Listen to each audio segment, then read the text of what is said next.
Hello, beautiful family. I am Ashlea Piefer, also known as Metaphysical Ash, here on the Conscious Awakening Network, sharing some exclusive content that you will not find anywhere else. Today, we have a very special topic that we're going to be going over, and that is empaths. We're going to be talking about what it means to be an empath. Are you an empath? What are some indicators that might shed light on the sensitivities you're having to the environment as we move through this evolutionary point? This wave of purity is hitting humanity, and so many of us are having a spiritual awakening. And we're going to tap into that a little bit today. So, before we begin, I want to remind you this is your safe place. This is our virtual temple where you connect more deeply with you. So we're going to take a moment, connect to our breath, come into center, notice your body, where you are, how you are, giving yourself permission to be present with what is. And I'm excited to unravel some of these questions with you today. I'm honored that you have come to join this sacred virtual temple space on the Conscious Awakening Network. This is a space where we come and shed light on different metaphysical and spiritual topics. This is a place and space that is timeless. So no matter when you're seeing this, there's a message that is meant for you. It's often found that the more you tune in, the more you receive. So open your heart, clear your mind, and let us dive deeper into empaths. I have a few questions here. And as we go through this, connect with your body. I want you to notice your breath. I want you to come into the now, where you are, how you are. There's a gift in this. Become present with this moment, because from this moment forward, you're creating the momentum towards your future. So I have some questions. I have quite a few. We're gonna cover a few of these, the most helpful ones I feel based on what I'm tuning into. The collective is going to be watching this. So first question, what is an empath and how can someone tell if they are one? Empaths are highly sensitive. You're electrosensitive to the environment around you, knowing that every single person puts off energy, not just the people, but the places, the spaces, even items can put off an energetic signature. And as an empath, you're more in tune with that sensitivity. Every single person has this ability. Some are just a little bit more sensitive. And this has to do with the nervous system, the neurons, the mirror neurons in the brain. How are you receiving your environment? How deeply are you feeling into these places, spaces, interactions? You know you're an empath when you walk into a room and you can sense what's going on in the environment. You know you're an empath when you walk onto a land and you can tell if something beautiful happened here or if something tragic happened here. You know you're an empath if you can feel what someone is going through, even though they've said nothing. You know you're an empath when you're around someone, and although they're smiling, they have a beautiful face on, you would never know that they're hurting inside, but you can feel it. You can sense it. This is how you know you're an empath. And some of you are watching this episode right now, and you're asking yourself, how do I navigate this? How can I use this to my advantage? Because as an empath, navigating different environments and situations can be challenging if you don't know how to create energetic boundaries. And we're going to go over that as we continue on this session today. Allow me to remind you, this is our safe temple space.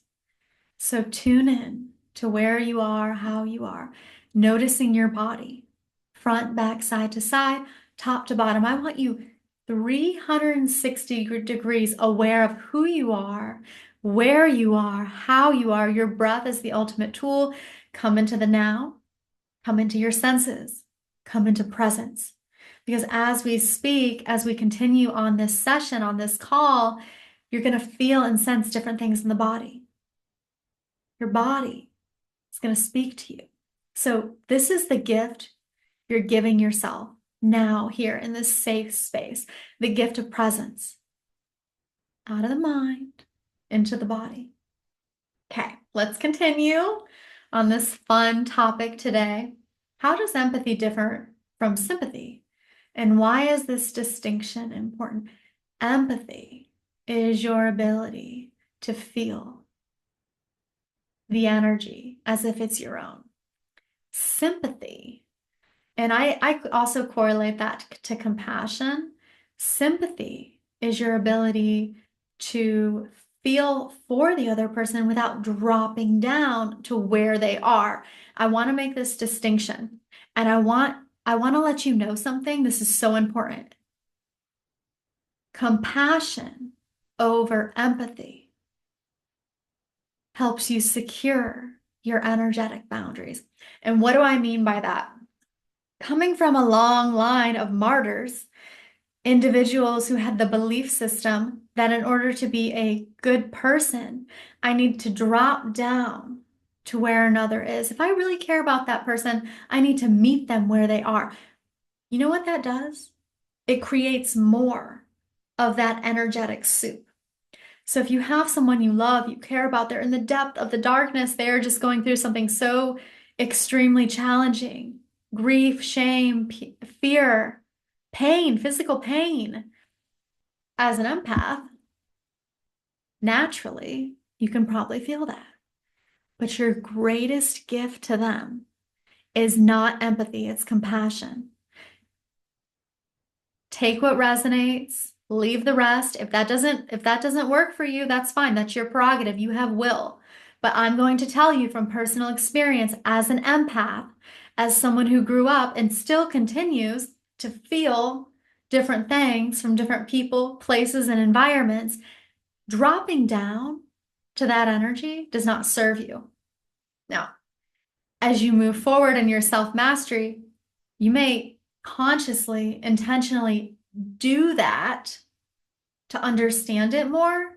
But for where we are now, I really want to focus this call on establishing energetic boundaries so that you're not burnout, tired out, run down from the experiences you're having. Hey, maybe some of you work in the health industry. Maybe some of you are nurses and you're taking care of people every day. Maybe you're doing something along those lines and you're an empath. Goodness gracious, I don't know how you do it. Take a breath, tune into your body. Let's reel it back in, because that right there is extremely challenging. Maybe you're an empath and you work in the educational system and you can see the challenges some of these kids are going through. Not only can you see it, you feel it. What is your greatest gift to them? Holding your frequency, not to meet them where they are. So notice your body. I want you to really notice this. I want you to notice how you feel, the space within the skin. As an empath, that skin, that awareness of that barrier between you and the external world can be your greatest strength in these situations. Really discerning what is yours, what is theirs, not to soak it in like a sponge, but to honor where they are, offering compassion and an open heart that doesn't pull in their pain, but expresses out compassion, unconditional love, and support as they process the emotions that belong to them. There's also an integrity behind this. When you stand true and sovereign, and this is a case by case basis, if you feel, you want to open your container and help someone process their pain, that's fine. But there is an integrity that goes along with holding your frequency, with honoring your energetic boundaries. So, can you take a breath and notice the space around you? Notice the skin. I want you to feel the life force within you and then the space around you. So, within the skin and then your aura, all the way around. As we tune in to the frequencies in this container that we are all cultivating together. So, there's an integrity that comes along with honoring where someone is, with holding your frequency to the point where you're not dropping down to where they are. You're holding so strong to the point where you can open your heart and express out unconditional love.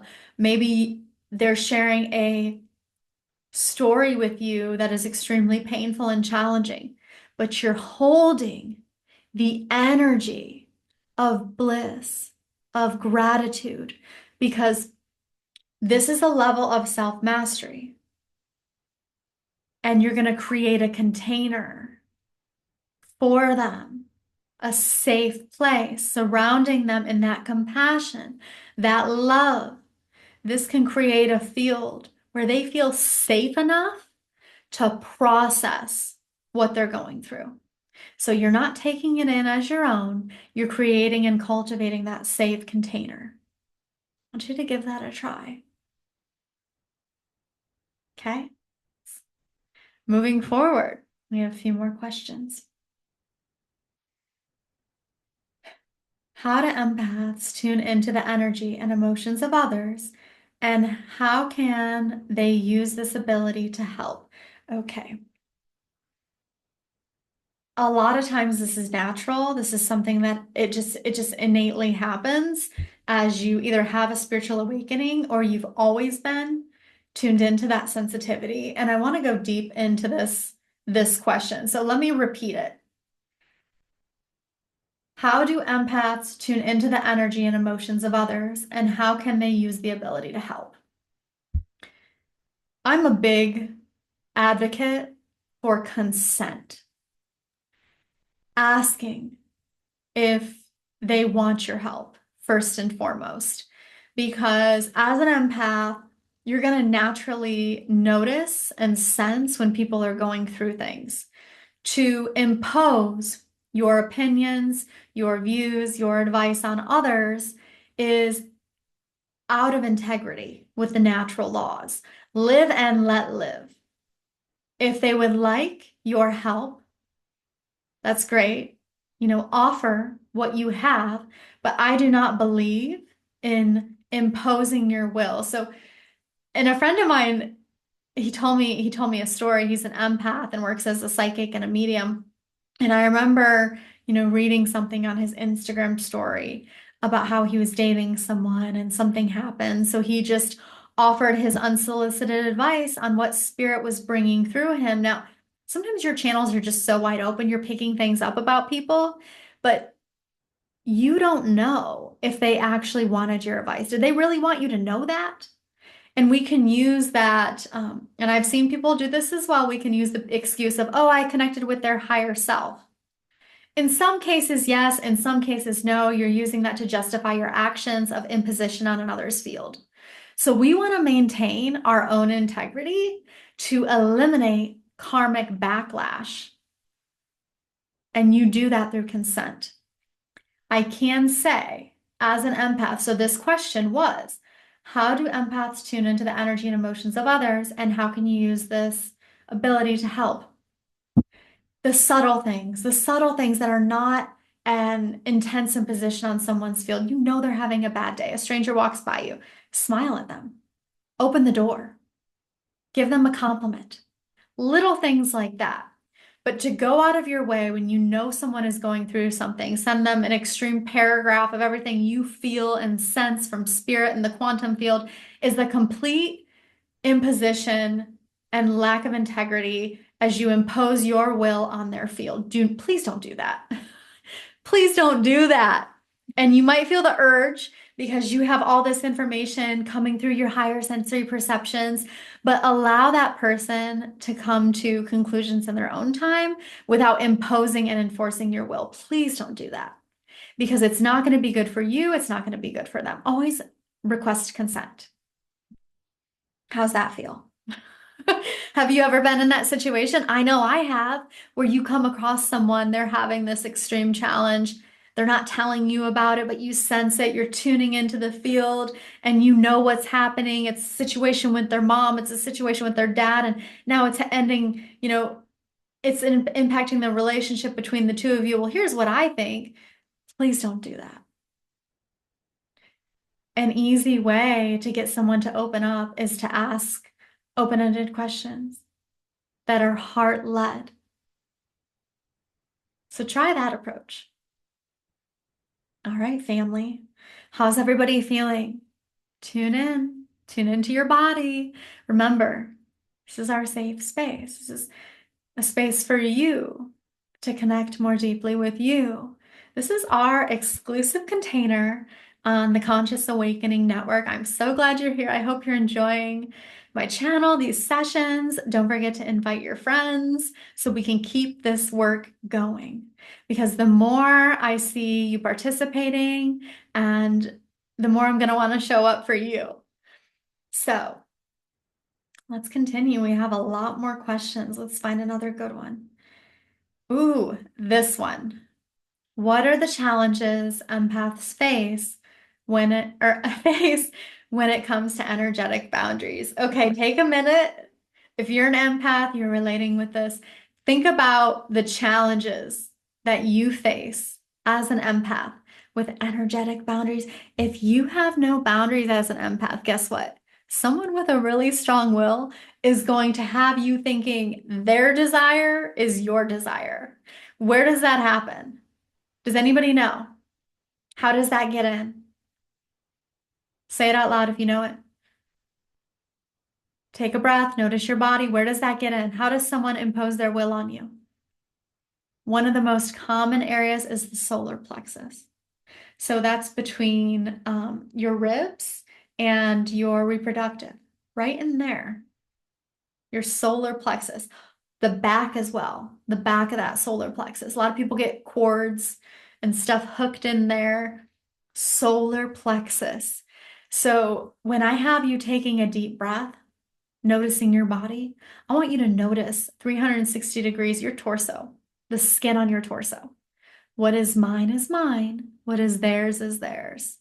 Another area, and this is where a lot of dark magicians will use their magic on you. It's the eyes. The eyes. It's as if they can reel you in and have you thinking their will is your will. It is the eyes. You can feel that a little as I'm looking directly in the screen, working with these frequencies so you can kind of sense that a little bit.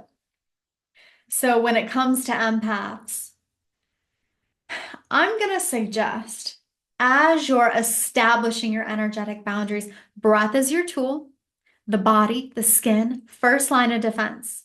And then you want to notice your aura, about 2 to 3 feet, expanded. It goes farther out, but I want you to start noticing the subtle space around you. Are you visual? Are you good with visuals? I want you to imagine your aura surrounded by impenetrable metal. Maybe you bring in your guides, your guardians, any animal spirits you work with. I like to work with the white lions. They tend to help me quite a bit when I'm securing myself in space and time, and I'm really solidifying my sphere, moving to navigate different environments that I know are going to be challenging with a lot of strong wills and energies. So empaths, your breath is your tool. What's yours is yours. What's theirs is theirs. Notice your skin. That breath should fill you all the way up through the nose, down the cranial, solidifying the spine.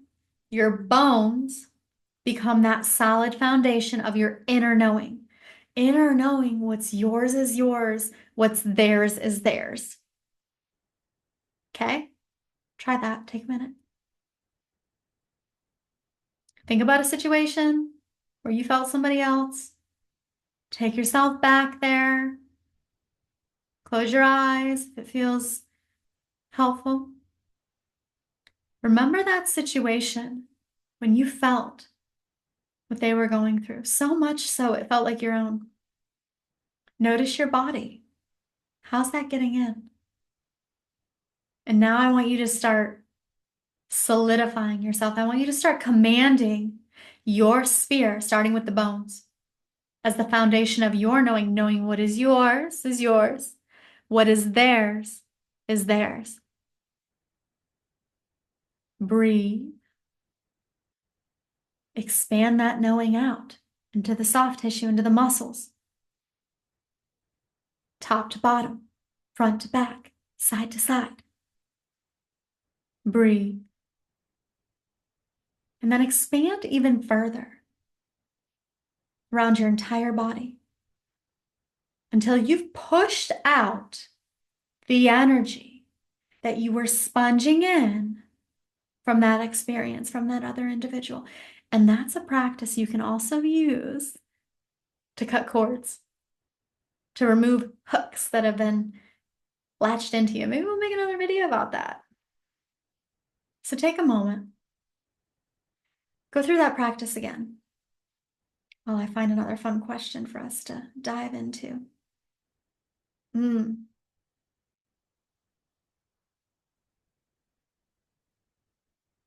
Okay. How are you feeling? Have you released anything you might have been carrying? Are you a little bit more aware how that energy got in, where it got in? Have you strengthened your boundaries? This is your time to focus on you. And we have more fun stuff to go over. Okay. Next question. What role does self-care play in maintaining an empath's energetic health? Oh my goodness. I feel like you guys already know the answer to this. Self-care is pivotal. It's necessary. If you're an empath, hypersensitive, electrosensitive, you need that time to cultivate stillness, to harness your life force energies. Water is a really powerful tool. Crystals are really powerful tools. Let me tell you something that I do, and not many people know about this. Spinning. So we have what's called a Merkaba that you are within. Many of you have this active, and your Merkaba is the vehicle that you can take. Did you know by spinning, you can release some of that debris? I don't see very many people doing this. I see kids doing it. Give yourself a spin. Also, sound. Sound can break it up. You'll catch me doing this sometimes. If I'm driving in my car and I'm interpreting and conceptualizing the energies that I just, took in or within and around my field. And it just, maybe it's a little negative because I just navigated an environment with a lot of challenging energy. And I'm like, let's break that up. Sounds powerful. There are so many tools that an empath can use, salt baths. Salt baths. You don't have a bathtub, get yourself some salt scrub. You're moving more intentionally. You're living more intentionally as you intend to release the energies around you. So you can even do this right now as you are within this space with yourself, here and now, using the breath as your tool, noticing the bones, harnessing the life force, the seed of creation that is within you, and then expanding that out. Close your eyes and start to feel that. Start to feel that energy harness within, expand it out till it reaches every tip and every finger. until you are illuminated, free, clear, and sovereign of any of the energetic debris that you've picked up throughout navigating your day. So the role self-care plays in maintaining an empath's energetic health, which is so important, it's crucial. It's a very important role. Give yourself that time. You might not be able to constantly be on the go, to constantly, be intermingling with others. And that's okay, because guess what? The more you cultivate your sovereignty, the more you establish those energetic boundaries just by simply noticing your skin, bringing awareness to that, and then continuing to expand that out as you build your sphere, your energetic sphere. This is the power of your mind. This is the power of your awareness. This is the power within you to claim and command your sovereignty. Yes, you can. All right, we'll do a few more questions. How is everybody feeling? Ooh, okay. What is the connection between empathy and spiritual awakening?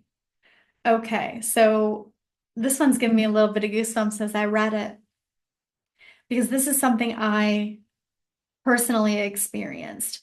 Through my third wave of spiritual awakening, it went cosmic, it went galactic. That empathy to feel the grid, oh my goodness, it was one of the most intense things. My nervous system got fried. And maybe some of you are experiencing something similar, that through the spiritual awakening, those empathic sensitivities are heightened. You are hypersensitive. You're challenged to go to the grocery store, to go anywhere where there are other people, because you're picking everything up. Your antennas are on high alert. What can you do? I'm going to suggest, in combination to what we've gone over in this call, that you also add mineral support and cellular support and proper nutrition that supports your nervous system. Get that nervous system in tip-top shape, because that is going to be a game changer for you. Okay? So let me just look over this question again. It was, what is the connection between empathy and spiritual awakening? Some of you who are on this network, who are diving into this content, you used to live a normal life. You used to, some of you, you've been on this journey a while, but some of you are now seeking answers. You used to be normal. What's happening is there's a wave of energy. There is a wave of awakening. And that awakening is awakening us to the interconnectedness of all things. You are a fractal of this organism of humanity. You have the will and the potential to own your sovereignty. But as you awaken, what sometimes happens is those floodgates open and you feel everything. You just feel the interconnectedness of all things, the trees, the nature, the people, the music. It's all so much more intense. And that is why I really emphasize on mineral support for the nervous system, because your nervous system is receiving all that information, all that electric stimuli. And I know how intense it can be. Trust me, my spiritual awakening had my skin breaking out in this insane rash. I looked like a dragon. I'd take my shirt off. I'd flake everywhere. My hair was falling out. Of course, at that point in time, I was getting a lot of like ET and galactic information. I was seeing visions of sacred geometry. Maybe some of you are having that. All your senses are just busted wide open and you're having a hard time navigating that. Well, you came to the right place, because there's a lot of individuals here on the Conscious Awakening Network that have experienced very similar challenges. You're not alone. And this is the part where we're going to make paranormal the new normal, because guess what? That's where we're headed. That is where we're headed. This is an evolutionary time in human history. The Great Awakening is happening and you can't stop it. So what can we do? We can work on ourselves. for ourselves. You can take this time. You can enjoy this space, this presence that you're gifting yourself, the information that resonates with you, take it in. What doesn't, leave it. And find the tools, resources, modalities, and assistance you need. Invest in you. That being said, I want to thank you for joining me today on this call, on this session, in this virtual temple space. With the Consciousness Awakening Network, you will find information here that is not available anywhere else. Again, my name is Ashlea Piefer. I also go by Metaphysical Ash. If you're seeking personal assistance and coaching, don't hesitate to reach out. Send me an email. Tell me your story. I would love to know more about you, how I can help you. And I just want to thank you for being a part of this. Until next time, own your space, claim your sovereignty. You are important. You are loved. You are valuable. I will see you on our next episode.